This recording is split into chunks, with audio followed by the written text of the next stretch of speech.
Hello दोस्तों, स्वागत है आपके अपने YouTube channel rank one GK GS में। दोस्तों, जैसा कि आप लोगों ने एक इस वीडियो में देखा कि हम लोग जीके जीएस के 30 महत्वपूर्ण क्वेश्चन का अध्ययन कर रहे हैं, जो कि आरआरबी टेक्नीशियन 2024 के ग्रेड 1 और ग्रेड 3 के एग्जाम के लिए तैयारी कर रहे हैं। ठीक है, इसमें दोस्तों हम लोग 22 पार्ट का अध्ययन करेंगे, जो कि पार्ट नंबर 22 है। इसमें 30 महत्वपूर्ण क्वेश्चन होंगे जीके जीएस और साइंस से। दोस्तों बता दें कि ये सिर्फ आरआरबी टेक्नीशियन के नहीं बल्कि एसएससी के जितने भी एग्जाम होते हैं, स्टेट एग्जाम, मतलब जितने भी UP police, Delhi police, MTS, NTPC, मतलब कितने जितने भी एग्जाम कॉम्पिटिटिव एग्जाम होते हैं उनके लिए बहुत ही महत्वपूर्ण है। ठीक है, तो बिना देर के हुए आज का जो पहला क्वेश्चन है वो देखते हैं और इस वीडियो की शुरुआत करते हैं। ठीक है,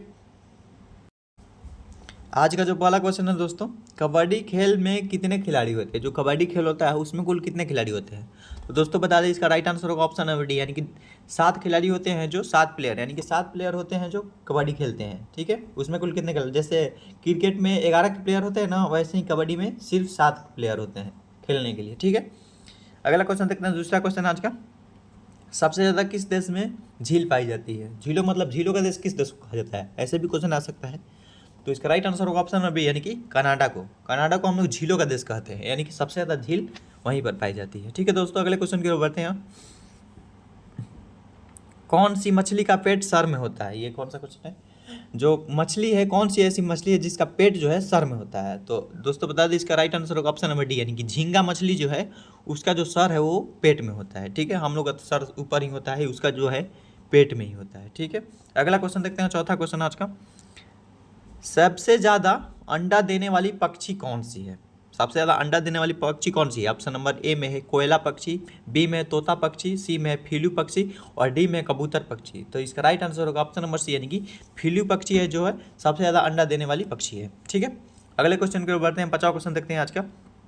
किस देश में 2 बच्चे से ज़्यादा पैदा करने पर सज़ा मिलती है? वह इंडिया में कोई ऐसा व्यवस्था नहीं है, आप कितने भी बच्चा पैदा कर सकते हैं, लेकिन एक ऐसा देश है जहाँ पर 2 बच्चे से ज़्यादा पैदा करने पर उनको सज़ा दी जाती है। तो इसका राइट आंसर होगा ऑप्शन नंबर सी, यानी कि उत्तर कोरिया। उत्तर कोरिया में जो 2 बच्चे से ज़्यादा मतलब पैदा करेंगे तो उनको सज़ा दी जाएगी। ठीक है, ऑप्शन नंबर सी इसका राइट आंसर होगा। ठीक है, अगला क्वेश्चन देखते हैं, छठा क्वेश्चन। अंग्रेज सबसे पहले भारत कब आए थे? जो अंग्रेज हैं मतलब इंग्लिश मैन, वो भारत सबसे पहले कब आए थे? तो इसका राइट आंसर होगा ऑप्शन नंबर डी, यानी कि 20 मई 1498 में जो थे अंग्रेज सबसे पहले भारत में आए थे। ठीक है, अगला क्वेश्चन, 7वां क्वेश्चन आज का। किस देश में सबसे ज़्यादा बेरोजगार घूमते हैं? वाह, बहुत अच्छा क्वेश्चन है। भारत ही होगा? हाँ, भारत है ही। ऑप्शन नंबर ए में है अमेरिका, बी में है भारत, सी में है नेपाल और डी में है चीन। भारत एक ऐसा देश है जो जिसे हम लोग बेरोजगारी का देश कहते हैं, यानी कि सबसे भिखारी देश भारत ही है बेरोजगारी के मामले में। ठीक है, ऐसे तो भिखारी देश जानते ही कौन है, पाकिस्तान है, और बेरोजगारी के मामले में भारत जो है भिखारी देश है। ठीक है, ऑप्शन नंबर बी इसका राइट आंसर होगा। सबसे ज़्यादा जो है बेरोजगार भारत में ही घूमते हैं। ठीक है, अगला क्वेश्चन, 8वां क्वेश्चन देखते हैं। भारत में सबसे ज़्यादा विद्यालय किस राज्य में है? मतलब विद्यालय ना कि विश्वविद्यालय, स्कूल जिसको बोलते हैं। तो इसका राइट आंसर होगा ऑप्शन नंबर बी, यानी कि बिहार में। बिहार में सबसे ज़्यादा विद्यालय है, बिहार में सबसे ज़्यादा मास्टरों की भी संख्या है, बिहार में रैंक भी अच्छा आता है यूपीएससी में, यह भी ध्यान रखिएगा। ठीक है, अगला क्वेश्चन देखते हैं, 9वां क्वेश्चन आज का। चूहा एक साल में कितने बच्चा पैदा कर सकता है? जो चूहा है एक साल में कितने बच्चे पैदा कर सकता है? ऑप्शन नंबर ए में 200 बच्चे, ऑप्शन नंबर बी में 500 बच्चे, ऑप्शन नंबर सी में 100 बच्चे और ऑप्शन नंबर डी में 1000 बच्चे। तो इसका राइट आंसर होगा ऑप्शन नंबर सी, यानी कि 100 बच्चे, यानी कि 100 बच्चे पैदा कर सकता है एक साल में चूहा। ठीक है, अगला क्वेश्चन, 10वां क्वेश्चन आज का। चूहा एक साल में अरे यार 2 बार रिपीट हो गया, सॉरी इसके लिए। इसका भी राइट आंसर होगा ऑप्शन नंबर सी, यानी कि चूहा जो है एक साल में 100 बच्चा पैदा करता है। ठीक है, अगला क्वेश्चन, 11वां क्वेश्चन आज का। किस राज्य में सबसे अधिक मात्रा में पशु पाए जाते हैं? तो इसका राइट आंसर होगा ऑप्शन नंबर ए, यानी कि मध्य प्रदेश में सबसे अधिक पशु पाए जाते हैं। ठीक है, आज का 12वां क्वेश्चन दोस्तों। प्रधानमंत्री बनने के लिए कितना एज होनी चाहिए? मिनिमम एज कितनी होनी चाहिए? तो इसका राइट आंसर होगा ऑप्शन नंबर बी, यानी कि 25 मिनिमम एज होनी चाहिए। 25 वर्ष तक हो गए तो प्रधानमंत्री का चुनाव आप लड़ सकते हैं, यानी कि आप जीत भी सकते हैं, तो आप प्रधानमंत्री बन सकते हैं 25 की उम्र में। ठीक है, अगला क्वेश्चन आज का 13वां क्वेश्चन। भारत में कपास का सबसे बड़ा उत्पादक राज्य कौन सा है? जो कपास होता है मतलब सबसे अधिक उत्पादक किस राज्य में होता है? तो इसका राइट आंसर होगा ऑप्शन नंबर बी, यानी कि गुजरात में। गुजरात में सबसे अधिक मतलब कपास का उत्पादक होता है। ठीक है दोस्तों, अगले क्वेश्चन की ओर बढ़ते हैं, 14वां क्वेश्चन देखते हैं आज का। 14वां क्वेश्चन है कि भारत के किस राज्य में दूध की सबसे ज़्यादा खपत होती है? तो इसका राइट आंसर होगा ऑप्शन नंबर डी, यानी कि उत्तर प्रदेश। यूपी में जो है सबसे अधिक दूध की खपत होती है। ठीक है, अगला क्वेश्चन आज का 15वां क्वेश्चन। किस देश का झंडे दोहरे त्रिभुज में है, मतलब उसका जो शेप है वो दोहरे त्रिभुज में है। ठीक है, ऑप्शन नंबर ए में भूटान देश, बी में क्यूबा देश, सी में नेपाल देश और डी में बांग्लादेश। तो इसका राइट आंसर होगा ऑप्शन नंबर सी, नेपाल देश। आप एक बार नेपाल का झंडा देख लीजिएगा, उसके बाद आपको पता चल जाएगा कि दोहरे त्रिभुज का मतलब क्या है। ठीक है, अगला क्वेश्चन देखते हैं, 16वां क्वेश्चन। किस जीव का दिल 1 मिनट में 1000 बार धड़कता है? ठीक है, यह भी क्वेश्चन टफ है। तो इसका राइट आंसर होगा ऑप्शन नंबर बी, यानी कि छिपकली जो एक ऐसा जीव है जो 1 मिनट में ही 1000 बार उसका दिल धड़कता है। ठीक है, उसको हार्ट अटैक बहुत जल्दी आता होगा साले का। अगला क्वेश्चन आज का 17वां क्वेश्चन।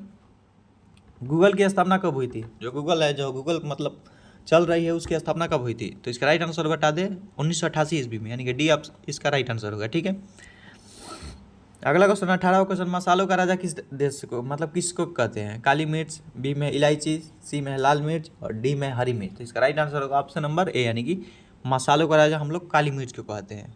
मसालों का राजा मतलब किंग ऑफ स्पाइसिंग, ऐसे स्पाइसिंग। ठीक है, अगला क्वेश्चन देखते हैं 19वां क्वेश्चन। किस पेड़ की लकड़ी नहीं होती है? वाह, किस पेड़ में जो होता है वो लकड़ी होती नहीं? केले में भाई लकड़ी नहीं होती। ऑप्शन नंबर बी इसका राइट आंसर होगा। ठीक है, 20वां क्वेश्चन आज का दोस्तों। 20वां क्वेश्चन है कि बाबर ने भारत पर कितने बार आक्रमण किए थे? बाबर आजम नहीं, जो पाकिस्तान का क्रिकेटर है, उसकी बाबर आजम की बात नहीं किया जा रहा है। बाबर एक पिछले ज़माना का व्यक्ति था जो बार बार भारत पर आक्रमण करता था। तो इसका राइट आंसर होगा ऑप्शन नंबर डी, यानी कि 5 बार ये बाबर जो है, चुतिया बाबर, भारत पर आक्रमण किया है। ठीक है, अगला क्वेश्चन आज का 21वां क्वेश्चन। कोहिनूर हीरा किसके पास है? कोहिनूर का हीरा किसके पास है? तो इस साला इंडिया का ही चुरा कर ले गया है ब्रिटेन, जिसका नाम है इंग्लैंड। चुतिया इंग्लैंड है, साला सबको गुलाम करने चलता है, कुछ ताकत है नहीं। ब्रिटेन इसका राइट आंसर होगा। कोहिनूर का हीरा मतलब उसके पास है। ठीक है, अगला क्वेश्चन 22वां क्वेश्चन आज का। मंदिरों एवं घाटों का नगर किसे कहा जाता है? मंदिरों एवं घाटों का नगर हम लोग वाराणसी को कहते हैं, यानी कि जो वाराणसी शहर है मतलब उत्तर प्रदेश में पड़ता है, तो उसको हम लोग वाराणसी को मंदिरों एवं घाटों का नगर कहते हैं। ठीक है, इसका राइट आंसर होगा ऑप्शन बी। दोस्तों हम आप सब किसी के मतलब किसी देश के लिए बोल रहे हैं, इसके लिए सॉरी, थोड़ा जोश में है, आप समझ सकते हैं। ठीक है, आज का 23वां क्वेश्चन देखते हैं। 23वां क्वेश्चन है कि भारत में का सबसे ऊंचा बांध कौन सा है? जो मतलब सबसे ऊंचा बांध कौन सा है? तो इसका राइट आंसर होगा ऑप्शन नंबर टी ए, यानी कि टिहरी जो बांध है भारत का सबसे ऊंचा बांध है। ठीक है, ऑप्शन नंबर ए इसका राइट आंसर होगा। ठीक है, अगले क्वेश्चन के ऊपर बढ़ते हैं। 24वां क्वेश्चन देखते हैं आज का। भारत की सबसे पवित्र नदी कौन सी है? मतलब सबसे पवित्र नदी कौन सी है भारत की? ऑप्शन नंबर ए इसका राइट आंसर होगा, यानी कि गंगा नदी जो है भारत की सबसे पवित्र नदी है। बट बता दें दोस्तों, गंगा नदी बहुत ही मतलब शुद्ध तो है, लेकिन इस मामले में प्रदूषण के मामले में अशुद्ध कर दी गई है, क्योंकि गंगा नदी को बहुत दूषित किया जा रहा है। हम आपसे मतलब जितने भी मतलब जो दूषित करने वाले लोग हैं उससे आवेदन करेंगे कि गंगा जब पवित्र नदी है तो उसको पवित्र नदी ही रहने दीजिएगा। ठीक ना कि दूषित करके उसको अपवित्र कीजिएगा। ठीक है, पवित्र नदी मतलब गंगा नदी। ठीक है, अगले क्वेश्चन की ओर बढ़ते हैं। 25वां क्वेश्चन देखते हैं आज का। अंग्रेज ने अपने भारत में पहली फैक्ट्री कहाँ स्थापित की थी? जो अंग्रेज थे वो मतलब अपने भारत देश में सबसे पहले फैक्ट्री कहाँ पर स्थापित की थी? तो इसका राइट आंसर होगा ऑप्शन नंबर बी, यानी कि सूरत में जो था सबसे पहले फैक्ट्री स्थापित की थी। ठीक है दोस्तों, अगला क्वेश्चन देखते हैं। 26वां क्वेश्चन। काशी की बहन किस शहर को कहा जाता है? जो काशी की बहन है उसे किस शहर को कहा जाता है? तो इसका राइट आंसर होगा ऑप्शन नंबर ए, यानी कि गाजीपुर को हम लोग काशी का बहन कहते हैं। ठीक है, अगला क्वेश्चन 27वां क्वेश्चन आज का। कोयले किस राज्य में राजकीय पक्षी है? जो कोयल है किस राज्य में की राजकीय पक्षी है? तो इसका राइट आंसर होगा ऑप्शन नंबर सी, यानी कि झारखंड। और कोयले का सबसे अधिक उत्पादक किस राज्य में होता है? तो वो झारखंड में होता है, यानी कि धनबाद, कोयला नगरी वो जिसको बोलते हैं, धनबाद को। ठीक है, अगला क्वेश्चन 28वां क्वेश्चन आज का। हॉकी का जादूगर मेजर ध्यानचंद्र, याद रखिएगा, हॉकी का जादूगर किसे कहते हैं? तो मेजर ध्यानचंद्र को। ठीक है, ऑप्शन नंबर बी इसका राइट आंसर होगा। आज का 29वां क्वेश्चन दोस्तों। पाकिस्तान का राष्ट्रीय फल क्या है? ये भी साला चुरा कर लिया है, भारत से ही लिया होगा, देख लेना। आम बोल दिया ना, आम भारत का भी राष्ट्रीय फल है, आम ले लिया है। ठीक है, डी इसका राइट आंसर होगा। अगला क्वेश्चन आज का, यानी कि अंतिम क्वेश्चन 30वां क्वेश्चन। दक्षिण भारत की गंगा किस नदी को कहा जाता है? तो इसका राइट आंसर होगा ऑप्शन नंबर ए, यानी कि कावेरी नदी को हम लोग दक्षिण भारत की गंगा की नदी कहते हैं। ठीक है दोस्तों, यही था 30 महत्वपूर्ण क्वेश्चन, जो कि बहुत ही जल्द खत्म हो गया। शॉर्ट मेथड में बता दिए, क्योंकि इसमें ऑप्शन नहीं दिए, सीधा आंसर ही मारते गए। कोई नहीं, आपको तो क्वेश्चन और आंसर से मतलब होना चाहिए बस अध्ययन के लिए। ठीक है, यही 30 महत्वपूर्ण क्वेश्चन को मिलते हैं नए वीडियो में नए टॉपिक के साथ। अभी के लिए bye, take care, love you.